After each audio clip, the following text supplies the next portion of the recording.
physically contested their arrest, never abused or maligned the courts. In last 4 years of his rule, when he was the Prime Minister, almost the whole of top leadership of PMLN was arrested.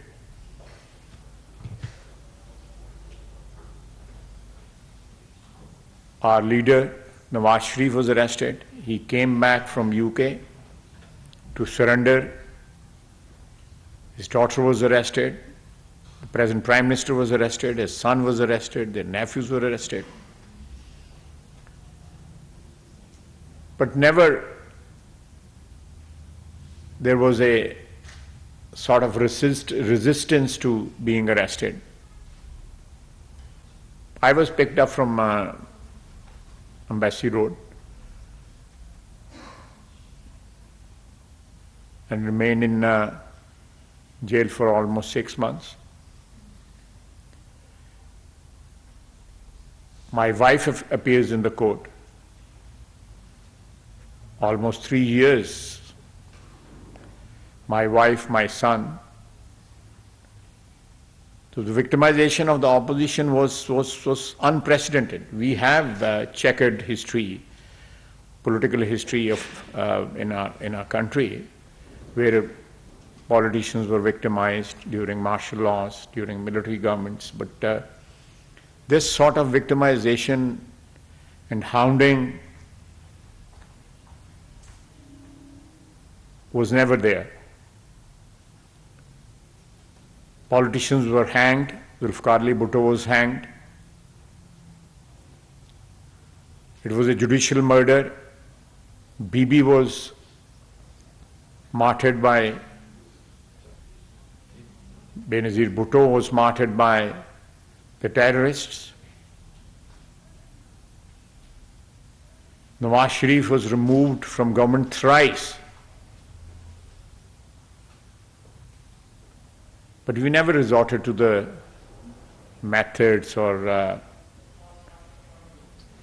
sort of things which are taking place and have taken place in last 3-4 weeks, violating the law, violating the constitution.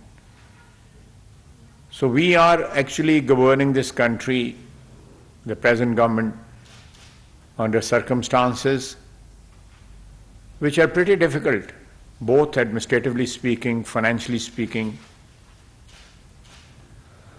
and obviously, ultimately, politically speaking also. So this is a backdrop in which we are at the moment governing the country and trying to give the best. We do realize that the political capital we had when we took over or when we moved the vote of no confidence, over the period it has depleted. We have paid a cost. We had the option of after the dissolution of the assembly or after the vote of no confidence to dissolve the assembly and call for new elections. But we were in the middle of a negotiating arrangement with the IMF, and interim government perhaps could not do that as effectively as a government in power, elected government in power. So that was a difficult decision, and we decided to risk our political capital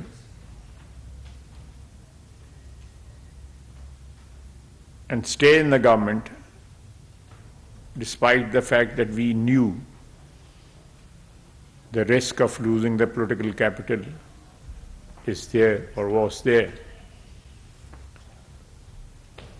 Even today, we are trying to manage the situation, and every day there is a crisis precipitated by Imran Khan, and we are handling it. And inshallah, we'll come out of it successfully. And governance in the coming days, coming weeks, coming months, the economic situation, all these things which are the moment at peril will improve, inshallah. I'm ready for questions. Thank you. Before we open the floor for questions and answers, we would like you to see a video that when the police went to arrest Mr. Khan to comply with the orders of the court, he just not only defied the orders, violated the law, but also attacked the policemen, and also how he used women and children as human shield. So once you watch this video, and then we'll open the floor for questions and answers.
The names, and you please briefly introduce yourself, your outfit, and then we start the question.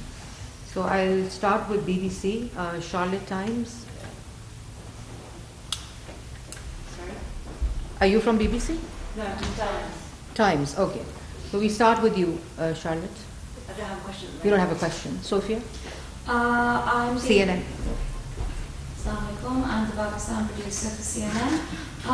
I think from the video that we've just seen, and from a lot of videos that we're seeing generally from people on social media, there's clearly a lot of civil unrest in this country. My question is, Imran Khan had tweeted on Tuesday night in the midst of all that chaos that he's willing to engage in talks. And I recall the Prime Minister had also said on Monday, and I know a lot has happened since then, Monday the 13th, that he was willing to engage in some semblance of talks. Again, a lot has happened since then, but is there reluctance on the PTI side, or is it from the government side? Is there any possibility whatsoever that talks can take place at all with all of the political stakeholders as of right now? Thank you. Since last 1 year, and even when he was in power, we made an offer of building up some sort of consensus, at least on our economic policies. Now that offer was rejected and spurned by the then Prime Minister. During last 1 year, he has offered to talk several times with the establishment, with the military leadership, but not the political leadership. That is one. Despite the fact that opposition or the present government was willing to talk on so many occasions in last 1 year, but he kept on insisting and went to the extent of that time trying to approach the present leadership of Pakistan Army, and they are not responding. I want to talk to them, I want to meet them. And before that, he spoke to or approached through the President, General Bajwa, met him twice, tried to negotiate with him, even offered him extension for life.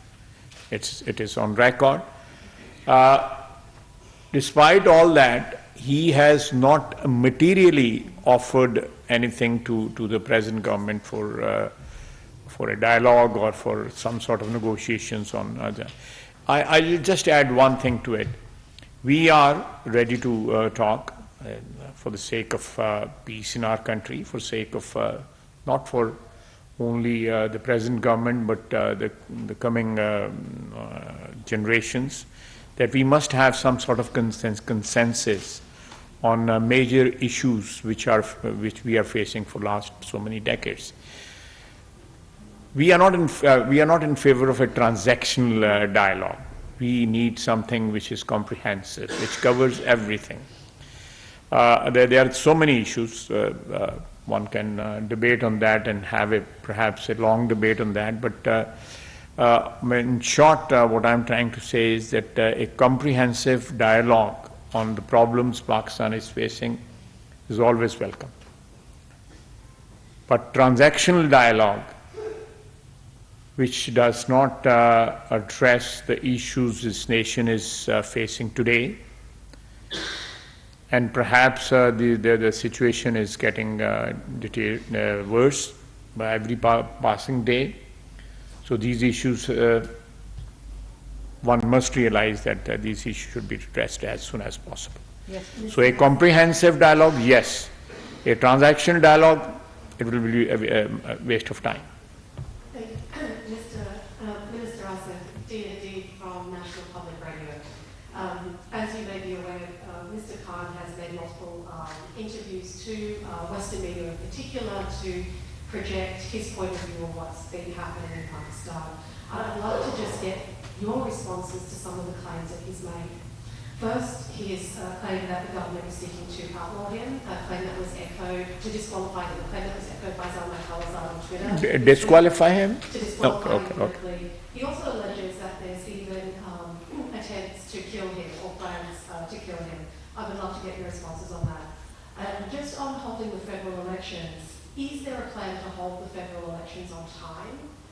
And my final question, bear with me, is are you concerned that the political tensions now could spiral into more extensive or more violent clashes in the coming weeks or months, based on the very videos that you have aired right now? Thank you. It's a bit lengthy question, Yes, sir. Sorry. Let's hope I can keep track of it. Violence, yes, there is every possibility that this violence can, escalate and get into an ugly situation. We are aware of that risk is always there, because Imran Khan is a desperate man. He has demonstrated the violence of the sort which we have witnessed in the last few weeks. This has never happened in Pakistan. Violence has taken place during the military regimes, during General Zia regime, and before that during Ayub Khan's regime.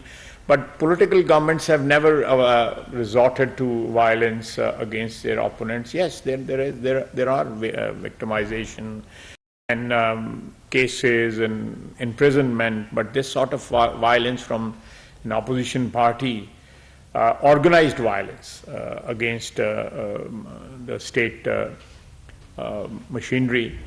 So this is something which is unprecedented in our history, despite the problems we have had over the last 75 years. But this can spiral into something little, obviously ugly, and but government has the power and the will to control any violence which is triggered by Imran Khan and his supporters. Coming to his allegation that IG Islamabad or IG Punjab or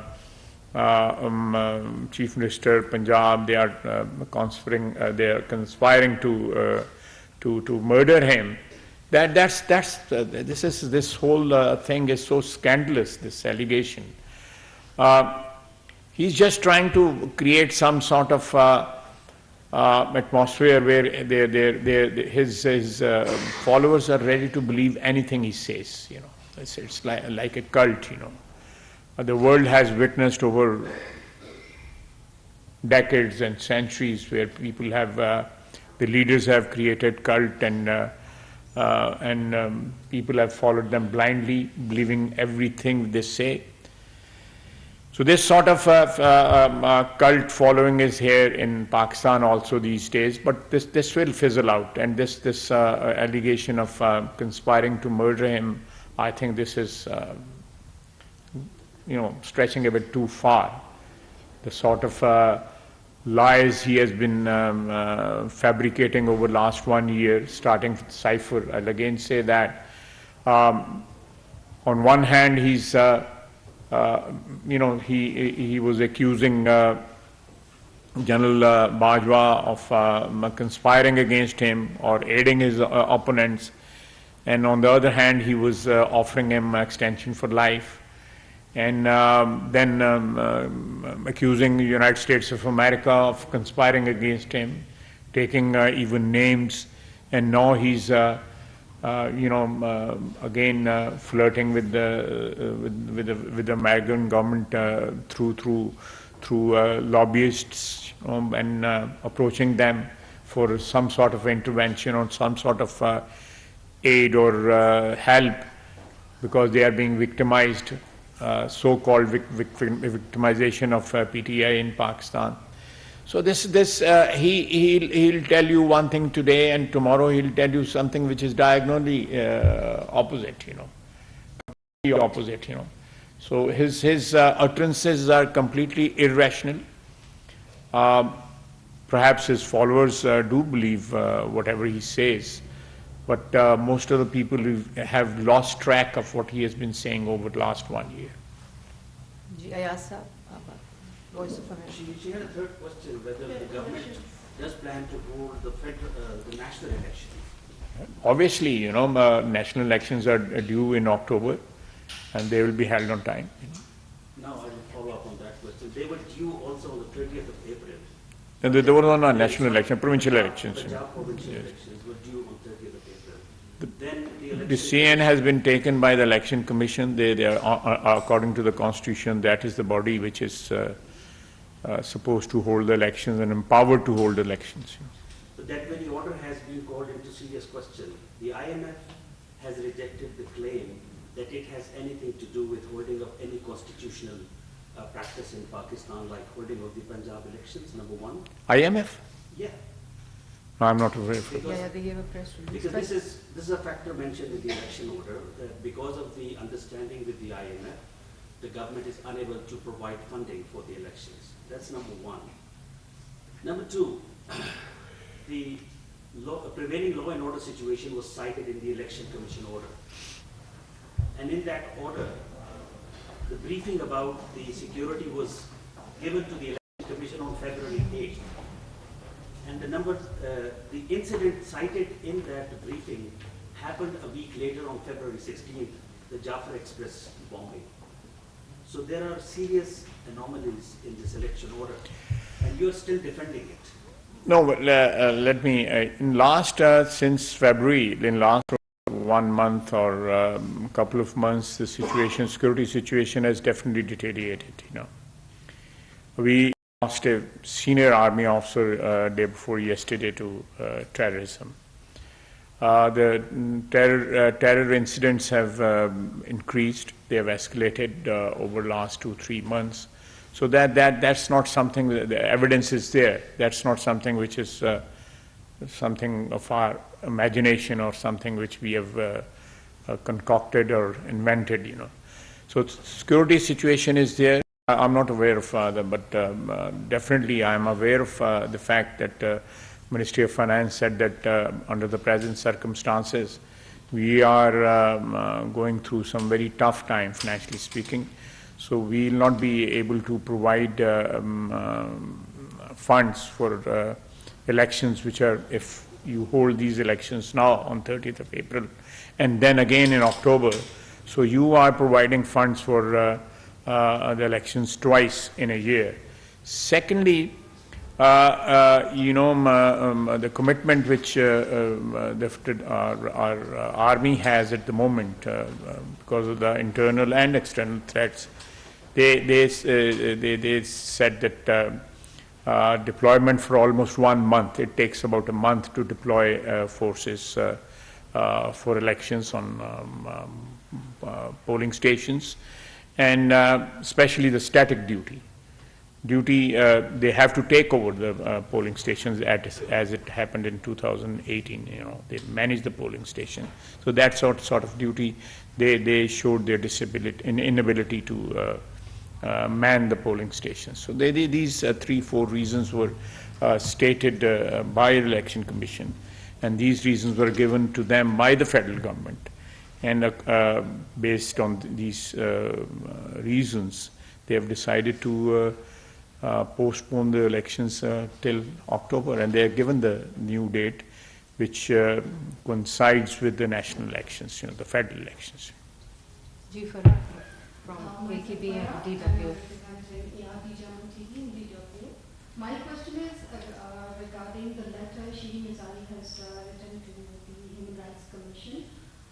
The concern is in the initial, they were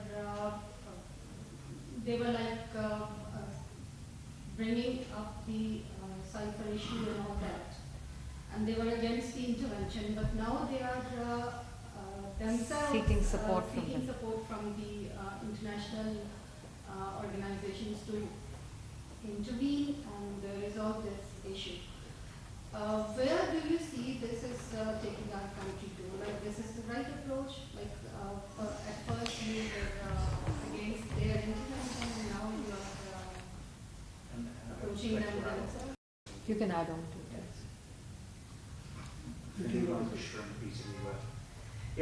This says in reference to the letter again, we do see maligning the image of Pakistan as far as the international forum is concerned. Pakistan is already in a very vulnerable stage, right? And we can't afford any such things.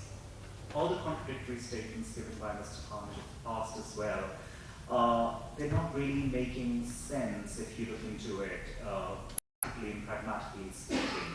So what is going to be the government's plan of action as far as a buffer strategy is concerned, as far as mitigating any negative impact on the country is concerned? As I said earlier, that Madam Mazari, her party in last 1 year, almost for 7-8 months, they were accusing United States of America for dethroning Imran Khan. And they even took the name of an official in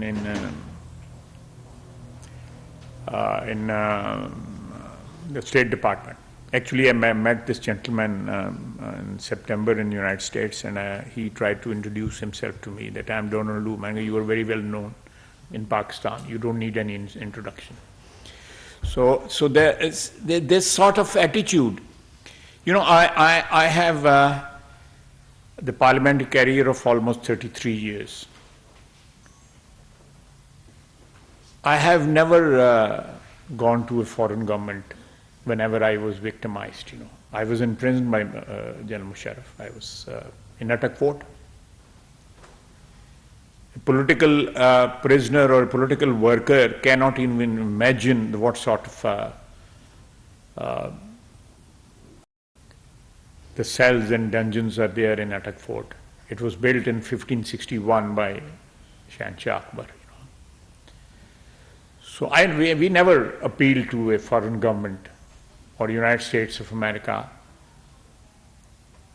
And after accusing them for almost a year of conspiring against PTI government, you then seek help from the same people, from the same country. So I think it's a disgrace for any political party or a political worker even to seek foreign help for whatever he's... I think my commitment to whatever I believe in should be sacrosanct, and that should be within the ambit of my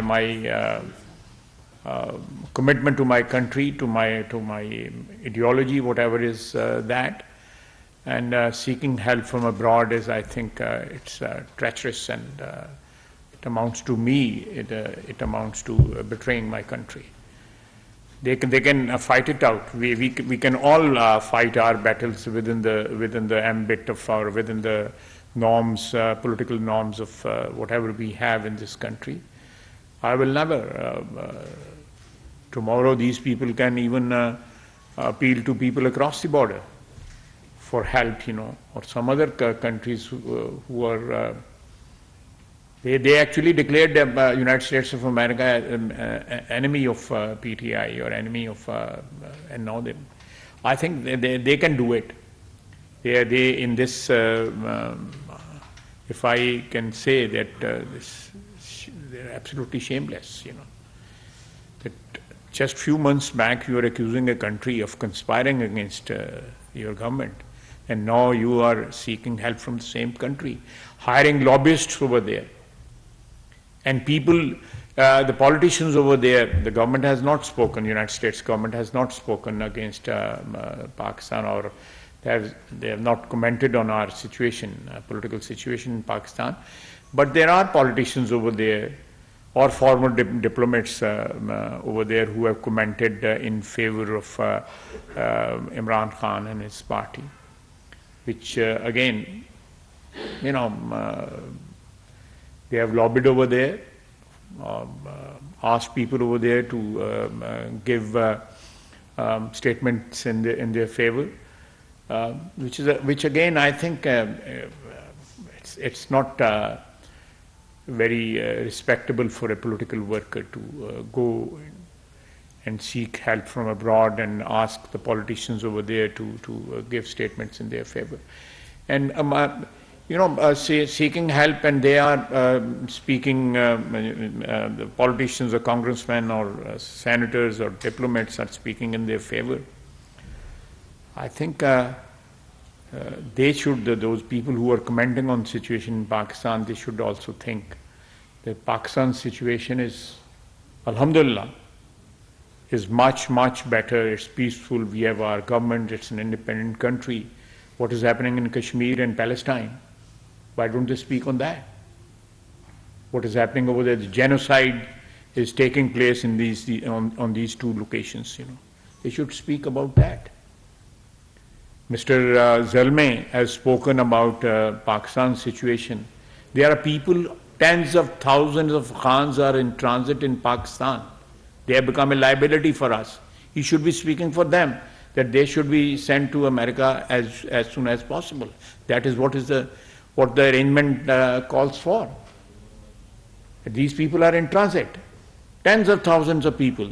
There are close to 200,000 people in Pakistan who were brought to Pakistan after the fall of Kabul to Taliban's, and they're still here. Why don't they speak about them? Why don't Zalmay speaks about them? He belongs to Afghanistan. He owes it to them. He should speak about them. He should actually speak to his government about them, that they should be repatriated from Pakistan as soon as possible. Pakistan is already, burdened with 5 million Afghan refugees, they have actually swamped our economy over last 40 years. So we want to live in peace. We want to live in peace with Afghanistan, with our neighbors. But these liabilities, it's time that these liabilities which are on our shoulders, these liabilities should be liquidated. Harun.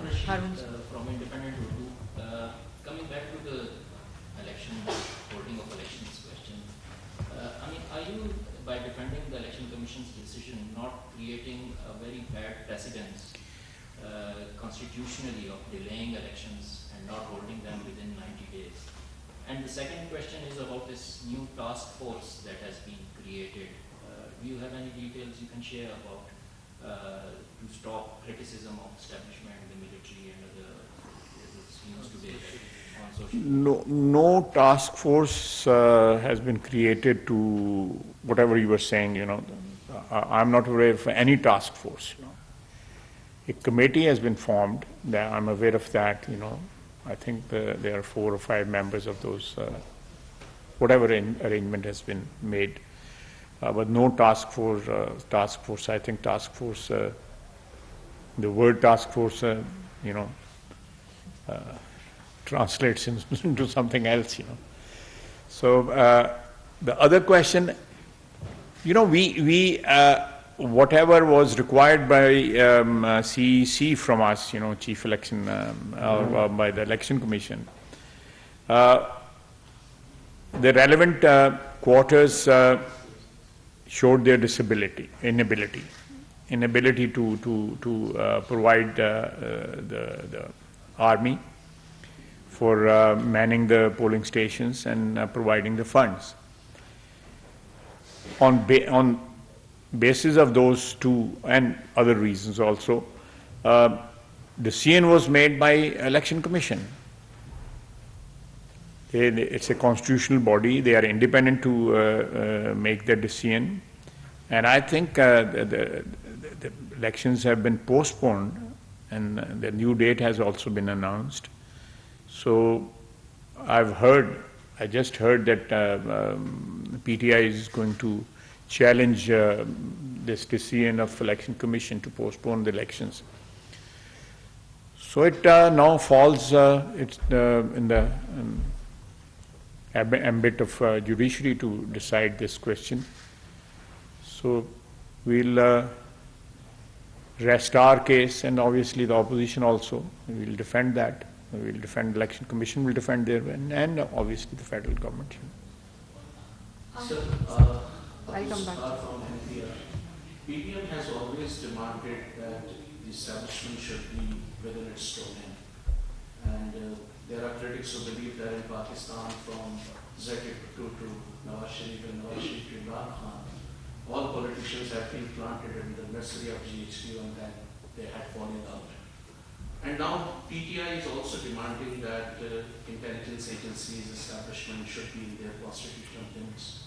Don't you think that this is an opportunity for political forces to sit and at least decide that these, whether it is establishment or GHQ, they should be kept in their constitutional limits? Don't you think that I'm in total agreement with you. I have absolutely no difference of opinion on this issue. But as I said earlier, we are faced with problems, multiple problems, because of our own faults. We are not blaming any Biruni Sadish for that. These are our own mistakes. Over the years, as you have just mentioned, the military takeovers and abrogation of constitutions. All these things are. It is our collective responsibility and liability to sort out these things. That is why I said that there should be a comprehensive dialogue to sort out these things. I'm with you on this issue, 100%. There must be a transactional dialogue will not serve any purpose. A comprehensive, the ruling elite of this country, the components of power structure in this country, the judiciary, the politicians, the legislature, the executive, our defense establishment, media, the big business, people who are privileged. They can manipulate the system. They have the power to manipulate the system. All these components. They must sit together for the sake of peace and harmony in this country and establishing something which you are asking for. That put to an end this trespassing of territory by different components of power. Am I clear? trespassing? Yes, please. So you raised you said yourself the security situation is not ideal and defend the decision of the election commission to defer the elections in the 2 provinces. My question is, how do you guarantee that the security situation will become better in October and the election commission will not cite similar reasons to further postpone the elections? I hope not, maybe I cannot guarantee anything, okay, that in 4 months or 5 months down the line, the situation will be much better and Pakistan will be, peaceful and there will be no, I hope, I pray that happens, But let me clear, there is a fear that if, like in Punjab, if the elections are held now, so the framers of our constitution, learning from the experience, they thought that elections should be held on the same day.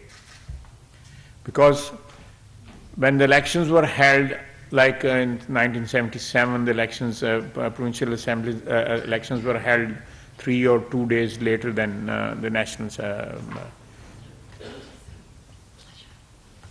later than the National Assembly elections. So there were gaps, or the elections were not held for all the provincial assemblies and the National Assembly at the same time. This sort of this provisions were added into the constitution to hold elections on the same day, that if there is a provincial assembly, let's assume the Punjab assembly is in power and their elections are not due. So this will ultimately create a situation where Punjab's hegemony will become almost permanent on the rest of the federating units. I hope you understand what I'm saying. So that hegemony will obviously be, will be grudged by other federating units. So that was the spirit when it was decided that these elections should be held on the same date. So there is no manipulation of the elections, and the idea of interim government was introduced, because before that, there were no interim governments. So this whole exercise, I'm not going into. I'm just trying to, not justifying anything or not supporting anything, but I'm just explaining the philosophy behind this concept. The concept was that the manipulation of the election can be eliminated. But if they are held on different dates, in my opinion and our experience over the last 75 years has been that the hegemony of obviously the biggest province will be perpetuated. Yes, Sophia last. Asim, I'll come after you. First, Sophia. Just very straightforward. Does the PDM government believe that the best way for Pakistan to get out of turmoil is for timely elections to take place? Yeah, we do. Short and crisp. Last question to Asim. Sir, there is a number of people sitting abroad outside the country, and they are continuously blaming Pakistani institutions and maligning different institutions and saying that they are, like RBG and Pakistani intelligence agencies, are involved in torture and other things against a political party. And what do you think, what do you have a strategy to deal with all these people? Because some people are Pakistanis and some are dual national. So how do you have to deal with them? I don't want to speculate anything, but if a person who's a Pakistani and he's living abroad and he's attacking Pakistan or Pakistan institutions, different institutions, I think if he wants to oppose the government, or if he wants to oppose the whatever political culture we have in this country, Pakistan is the place to contest that. Sitting in a third country, people do go into exile, people do go into exile. This is very common. It has happened in so many countries in the world, the history is full of examples. But undermining your country of birth, undermining the country which has given you identity, sitting in some foreign land and talking about and most of it which is being said abroad today is a pack of lies, and it is being done on the behest of PTI. It has been funded by PTI. You know what has happened last few days in Washington and London. Pakistan Army and leadership of Pakistan Army was attacked. I think this is the first time in our history that number 1 and number 2 both were appointed to the top positions of Pakistan Army. It has never happened before. Those appointments were also on merit. They were on merit. But this sort of merit was never there or displayed in the appointment of Army Chief and Joint Chief. You know, and maligning a country which is almost perpetually in a situation of war with it, especially when it comes to India, and against terrorism. These are two enemies we have, you know. Everybody knows that we are facing as a result of our effort against Soviet Union in the 1980s and then after 9/11. That is the baggage of history we are carrying.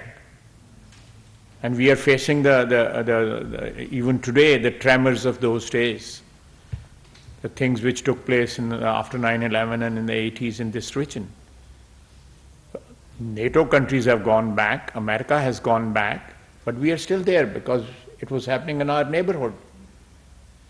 So those remnants or those, the effect or the negative fallout of those days is still there. The people are sitting abroad, speaking against our institutions, and speaking against the leadership of Pakistan Army. That's not acceptable. That's not acceptable. And PTI, it was done in PTI gatherings abroad, in UK and in United States of America. So on one hand, they seek help from Pakistan Army. They get sponsored by them in 2018. Their demonstrations, their dharnas and all that, they were sponsored by them. And when they are not power and those institutions, they want to stay neutral, they want to go back into their constitutional role, so then they attack them, they vilify them. That's not acceptable, you know. Not at all acceptable. You know. Thank you very much. Sonia? Yeah. Yes, Sonia Zeli for Radio France International. You talk about the security situation and the fact that the violence might get worse. Is it possible that martial law can be imposed? We heard about that so much this last month. I don't think so, that situation. You know, if you look at the history of 4 army interventions we have had over the last 75 years, those interventions are personally motivated. You have to study the history of these 4 interventions. Ayub Khan, Yahya Khan, Ziaul Haq, and Musharraf. They were all personally motivated. The situation in those years, 58, 69, 77, and 1999, it never warranted for any intervention. Never warranted. The personal ambitions of those people, these 4 dictators who abrogated the constitutions, they were personal ambitions. 1999, when Nawaz Sharif was overthrown, there was absolutely, Pakistan was, everything was fine. In 1958, the elections were about to be held. Ayub Khan took over.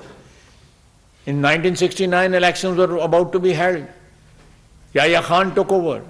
In 77, elections were about to be held.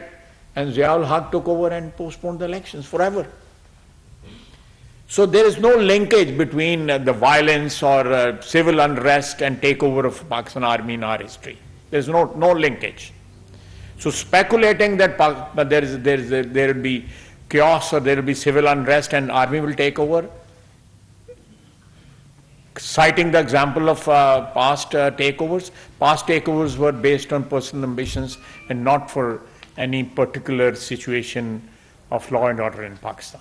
But we agree that the martial law is made for crisis. The martial law is not based on personal ambitions, right? If a country is in a crisis, the martial law can be imposed, right? This is the purpose of the martial law. No, there are no such constitutional provisions which will allow takeover by army and imposing martial law. There is no such. The situation, if there is a civil unrest, the civil governments must be, they are responsible under the constitution, and they will tackle the, and if in that process, if they have to call the army in aid of civil power, it is in the constitution. But taking over the country is abrogating the constitution. There is no room for that in our constitution. On 4 occasions in the past, I've just cited the years also, it was personal ambitions. They were all ambitious people. They were all ambitious people.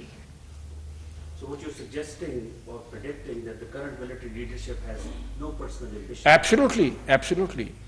You are absolutely right. They have no personal agenda. Their agenda is Pakistan, to defend Pakistan. The leadership of Pakistan Army at the moment, their only agenda is to defend Pakistan internally and externally. Thank you very much.